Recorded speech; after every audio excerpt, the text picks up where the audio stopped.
နဲ့မင်္ဂလာပါကျွန်တော်နာမည်ကတော့အောဘက်ဖြစ်ပါတယ်ဒီနေ့ကျွန်တော်ပြောပြမယ့်ပုံမြင်ကလေးကတော့အိဇက်အကြောင်းပဲဖြစ်ပါတယ်အရာပူပြင်းတဲ့နေ့တစ်နေ့မှာအာဗြဟံကတစ်ပင်ရဲအောက်မှာထိုင်နေပါတယ်အဲ့ဒီအချိန်မှာအဝေးကနေအိဇက်၃ယောက်ကိုလှမ်းမြင်လိုက်ရပါတယ်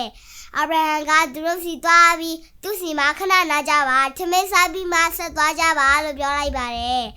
အဲ့တဲ့ဟာထမင်းစားပြီးတဲ့အခါအာဗြဟံနဲ့သူ့ရဲ့ဇနီးကိုပြောလိုက်ပါတယ်တင်တော့မှတားယောက်ျားလေးရှိလာလိမ့်မယ်လို့ပြောလိုက်ပါတယ်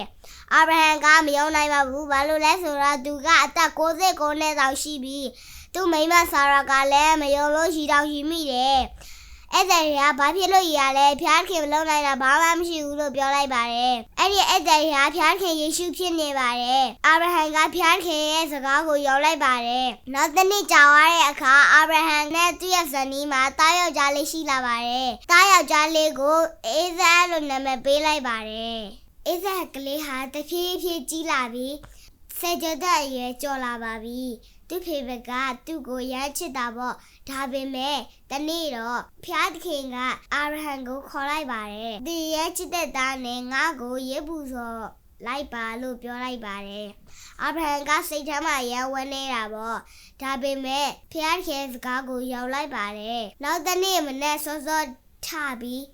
အိဇက်ကလေးကိုခေါ်လိုက်ပါတယ်တားအိဇက်ဖျားသခင်ကိုရေပူစော်ဖို့တောင်ပေါ်လိုက်ခဲ့နော်လို့ခေါ်လိုက်ပါတယ်အိဇက်ကလေးကဟုတ်ကဲ့ဖေဖေ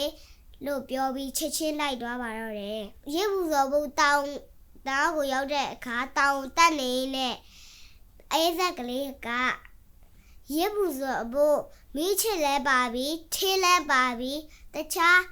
ရေပူစော်ဖို့တိုးကလေးကရောလို့အာဗြဟံကိုမေးလိုက်ပါတယ်အာဗြဟံကစိတ်ထဲမှာရမ်းဝမ်းနေတာပေါ့ဒါပေမဲ့စိတ်ကိုထိန်ပြီးတိုးကလေးကိုဖျားခင်ပြင်ဆင်ပေးမှာပေါ့လို့ပြောလိုက်ပါတယ်ရေပူစော်မဲ့နေရာရောက်တဲ့အခါအာဗြဟံက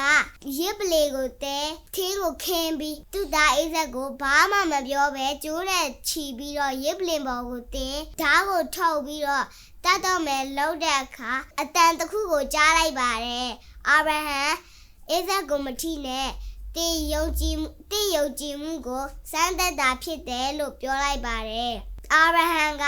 သူ့သားကိုအားရပါးရပွေဖက်လိုက်ပါတယ်ဘေးဘက်ကိုလှည့်ကြည့်တဲ့အခါတိုးချီတကောင်ကိုတွေ့တော့သူ့သားအိဇက်ကိုစားရေပူစော်လိုက်ပါတော့တယ်ကျွန်တော်တို့လည်းဖျားခင်ကိုယုံကြည်မယ်ဆိုလို့ရှိရင်အောင်မြင်ခြင်းတွေရမှာဖြစ်ပါတယ်ပုံမြင်ကလေးကတော့ဒါပါပဲအားလုံးကိုဖျားခင်ကောင်းချီးပေးပါစေအာမင်